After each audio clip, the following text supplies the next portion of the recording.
What's up? What's up? What is up, everybody? Hello, and welcome to Critically Aroused, the podcast where we ask, do we even need film critics? And then we review a movie. But right now, we're not reviewing movies. We're just talking about the news and what's streaming. And we'll be talking to you guys about that for just a little bit.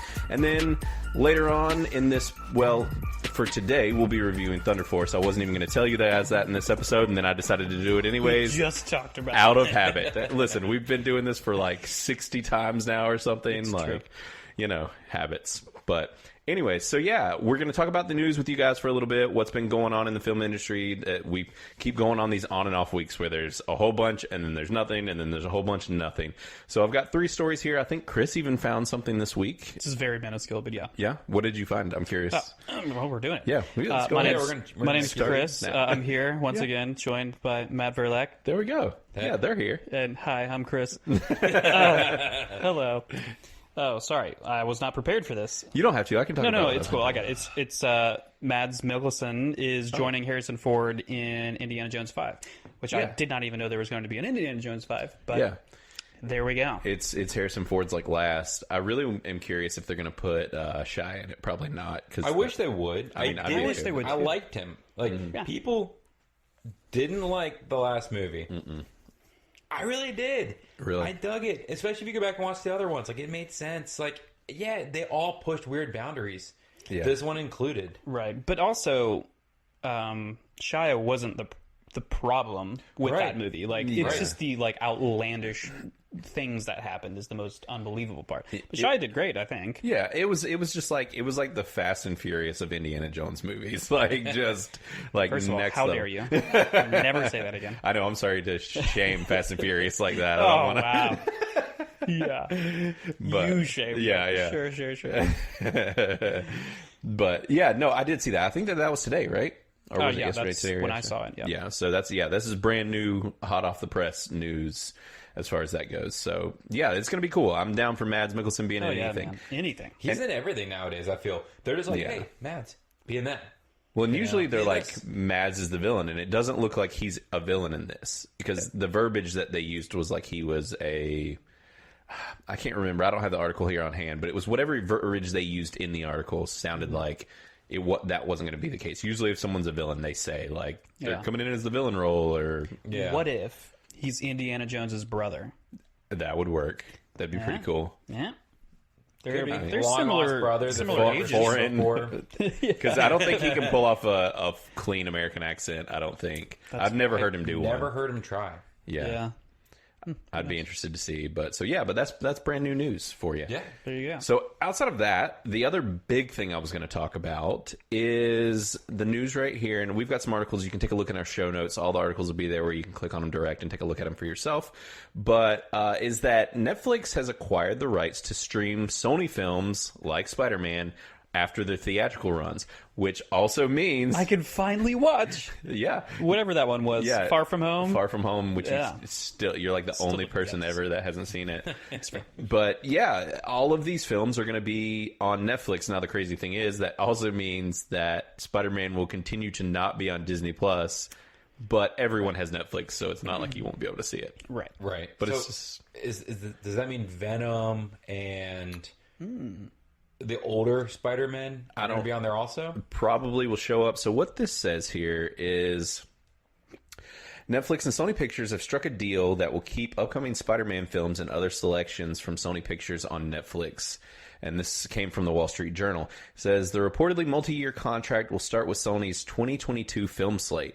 Netflix will have first look rights to movies Sony is producing or licensing in for the streaming platform. The number of films Netflix has committed to ordering is currently undisclosed. Notably, the deal doesn't stop Sony from selling streaming rights to other platforms. So first off, that's that kind of says it loaded. Starts in 2022, which to me indicates that Not old.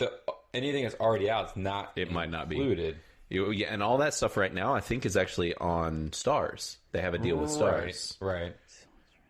So, yeah, this is... And sources speaking to Variety also said that the deal will amount to a record-setting sum for the pay-one window agreement. The deal is reportedly set to last 5 years and cost upwards of several $100 million annually.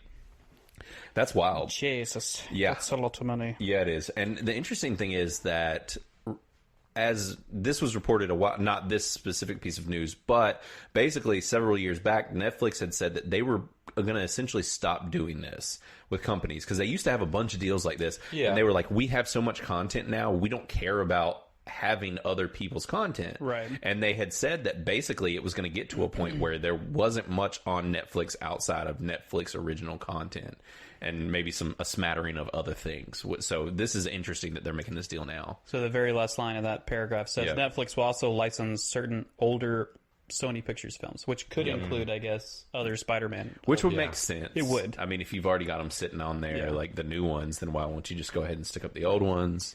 I'm always curious with I mean, Netflix just must have so much money they don't give a shit. Like, it doesn't make any sense because, like, how do you get the statistics to where you actually can justify spending hundreds of millions of dollars annually that it's going, you think that there's going to be that big of a return in like everybody's got Netflix already. Like, that's like, what was that franchise they just bought for a huge sum of money and it's only a movie out so far? Oh, that was the one with John Wick-esque. Well, they did that one. No, he's not talking about another one, but the Berserker is what you're talking about. Yeah. They did that, but there was another one Netflix? Recently. No, there was something else huge that they bought, and there had only been one movie. And there's another one coming out, and they're like, oh, well, the franchise possibilities. It was the mystery crime thriller by the guy Knives that did... Out. Yes, Knives Out. I was about to say by the guy that did the garbage Star Wars movie.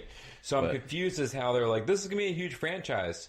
Yeah, of who's done it. And it was like an okay. It was okay. Yeah, it was okay. It's fine. It was fun. It felt very similar. 500 million or however much they spent. It was an ungodly amount that they spent for the franchise rights going forward.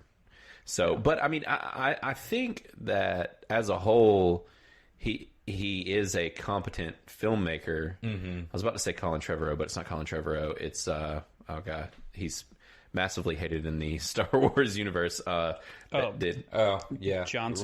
Ryan Johnson. Yeah. Thank you. Yeah, Ryan Johnson. So, I mean, everything that he's done outside of Star Wars, I've enjoyed. How did I remember that? You never do that. That was amazing. I love. It scarred me. It's scarred you that forever. It's just. Yeah, exactly. Thanks, so Ryan. Ryan. Because it's not Ryan. It's spelled like rain. It's spelled like rain. R-I-N, isn't it? I think. Yeah. But anyways, Ryan Johnson. Yeah, I've loved. I mean, Brick is one of my favorite movies ever, and that was like his first.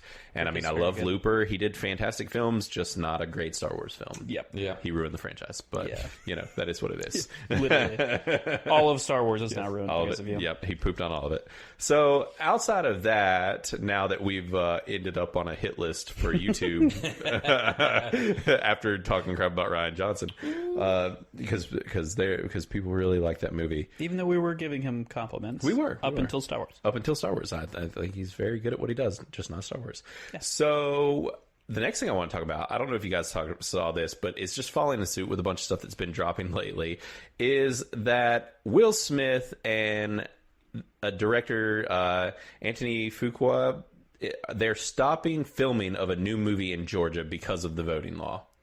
And this is the dumbest shit. Like, when they announced this, just it's so astounding to me, and it seems like such a late reaction, because it's like all these corporate people were getting involved with this crap, and all these other companies and so on and so forth trying to get involved with this voting law. For one, all of them have something to say about it now that it's already gone in, like, it's already been voted on. Like, it's already in effect. After the fact. It's after the fact. Like, well, now you've done this, we're moving all this. Which is out of here. Just absolutely absurd for me, because one of the biggest things for this, and I wonder if there's a quote in here about their reasoning for doing it. Obviously, they're going to say that... Well, it set it up in the first paragraph. Yeah, I saw that there. So... Critics say will restrict voter turnout for people of color. Yes, that's what critics say. Oh, once again, critics. Yes, critics do say things. Are there law critics? They're just saying people that are critiquing people that are critical of people that are critical of this law. But it's just so absurd, because I'm just kind of like, okay, so what is you pulling out filming of this doing?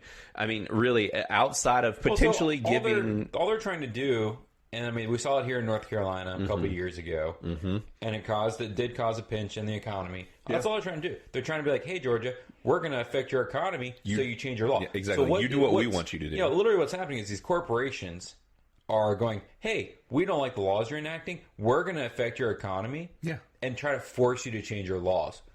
Exactly. One way or the other. And the astounding thing is, if you look at it, because already even Biden backpedaled on this because he realized how stupid it was to shit talk the MLB game and get them to pull out. And then basically everybody was like, you do realize how many individuals, how many African-American people of color are living in Atlanta, and you are literally taking their job away. Like, there is income that was going to this city that you were removing, and on top of it all, that they have one of the largest concentrations of black people in Atlanta in the nation, and you're just taking work from them. It's like, what are you doing here? Like, this is just ignorance. And for Will Smith, it's like, okay, fine, you feel that way. You're against, like, what all of Georgia voted on. Fine. One, it's already happened. But two, like, these are, you could stay and be like, look, we're not on board with this law, but we're going to stay here and employ, you know, African-American people that are working here. A lot of times they're already doing that. Like, there's already people out there that are like, hey, I won't work on this project unless, you know, a quarter is a diverse group or things like that. They're writers or whatever they're called. Yeah, the writers that they build in. Oh, I mean, I've seen a whole variety of things. Like writers, people that work on staff, whole nine yards, which is fine, and it helps diversify the work field. But like you were saying, like... Sorry, not writers, but writers. Writers. Like R-A-Y-D-E-R. It's like a... What he means is not physical, not like an actual person that's a writer. It's a like a writer. Like it's like a contract that you sign whenever you go on to. Like, but yes, that applies. That's what Blaine was saying. Is just that like there's certain people who before they can work on a movie, they will sign a writer saying that like if I'm going to do this movie, then half of the staff has to be okay. They call it like a writer. It's a weird term, but so anyways, I wanted to bring it up because I just thought it was absurd. I mean, for one, it's like, oh, okay, now what is every film that's filming in Atlanta going to do this? Is absurd. Like Disney and multiple other countries or companies have they're essentially a country. Yes, they are a country. Have threatened Georgia on multiple accounts, and they stay. Like they end up staying or coming back, and it's just kind of like you said, they did this in North Carolina, and we lost our basically the film tax cuts that were here in North Carolina.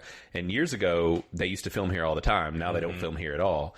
And what essentially is going to happen is they're just going to hurt the people that live in Georgia. Yeah, all they do is hurt the local economy. Yeah. And it doesn't change anything. It's not like the politicians are going to be out there jumping and going, oh no, we need to change the laws again. No. They're not going to. All you're doing is hurting a local economy. Yeah, well, and especially if you know that the constituents and the people that live in that state, like whether these companies and people get along with it or not, if the state as a whole does, it's just going to keep happening. Like they're going to keep voting for these things, whether you like it or not. Like it's... Well, I could see it if, I mean, it's kind of a shady way to go about it, but I could definitely see if them taking away from the local economy is hurting the local economy, which is the people who live there, then they would be like, you know, then they'll vote people in or make a big deal out of it, you know, to actually make it change. So it's kind of like a blackmail-y kind of way to go about it, but... It is. If you don't agree with the law, then I guess that's you do what you want. Do it, but it's still going to hurt people. So well, exactly, and that's my thing with this is like you can do what you want, Will Smith. Like you guys can do this, and you can say that this is the reason for you doing it, but it doesn't really like you're not.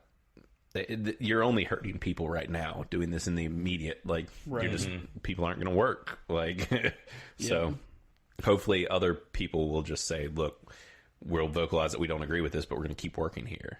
Like. Yeah, because I feel like that's the smartest thing to do. But whatever, people make your own decisions. I just think that this is just foolish. And I find it really funny that all of the pages that I pulled up are on IG in India.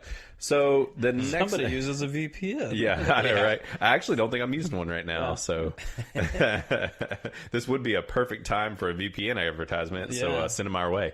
But right. The last bit of news that I was going to talk about is that Netflix is making a live action Gundam movie. Dude. Right? I'm on board with this. About time. Yeah. Because why haven't they? Yeah. After no matter what you think about Pacific Rim, you cannot argue that the robots looked awesome. Yeah. So imagine those graphics, but Gundams. Easy peasy lemon squeezy. Yeah. Okay? And I keep thinking about even just the simple scene in Ready Player One, where there's a Gundam, an actual Gundam, and it's fighting Mechagodzilla. Right. And that one in itself was awesome. Yeah. Yeah. Like, and so the fact that Netflix is doing this, I'm totally on board. And the thing is that Jordan Vogt Roberts is going to be the person doing it, and that's actually the guy who directed Kong Skull Island. And this guy, from all that I've seen, is a hardcore fanboy. He's actually the guy that is going to be making the Metal Gear movie as well. That's coming out. Yeah. So this guy, like, he's clearly a fanboy. He's into nerd culture, and this seems to be perfectly down his alley. So I'm pretty excited about this. But basically, it sounds like there isn't a whole lot of information out about it. Yeah, thus I think far. it was just announced, wasn't it? Yes, this was just announced. It has come out that Brian K. Vaughan, who did The Runaways and a new show coming out, Why the Last Man, he's going to be writing the screenplay for this, and is going to be an executive producer on it. So, and it looks like China and Legendary will be distributing it. And Legendary is who's been doing a lot of these. They are who did all of the new Kong Godzilla movies as well. Okay. So it makes perfect sense that they're the ones that are putting this out. It'll definitely be a couple years. Yeah. We're a little ways out from this. It'll be at least 23, if not 24, before we see this. Yeah. Come to fruition. Yeah. So it's streaming on Netflix globally, except in China. Yeah, which is really where odd. Legendary is. Yeah, going because they're going to put it in theaters. Oh, it'll make all the money it needs to make there. Oh. That's a good point. Yeah, and it says in terms of actual plot, Netflix is mum's the word, so there's not a whole lot about it yet. But I did just want to bring it up because this sounds awesome. If you're familiar with the Gundam property, it's basically like Matt said, just kind of a Pacific Rim stuff. No, except monsters. for robots versus It's robots and people, which is pretty awesome too. Because instead of a thud when they're punching, it's going to be a crunch, and right. Yeah. Well, that's the thing is most of the Gundam properties is all about the human element of it. Yeah. So that's where being the Kong director. Yeah. That's pretty exciting because I mean, if you watch Kong, which I did like 2 weeks ago before our Godzilla review, it's mostly about the human element of the situation. So I can tell he already has a good feel on that, and he's good at action.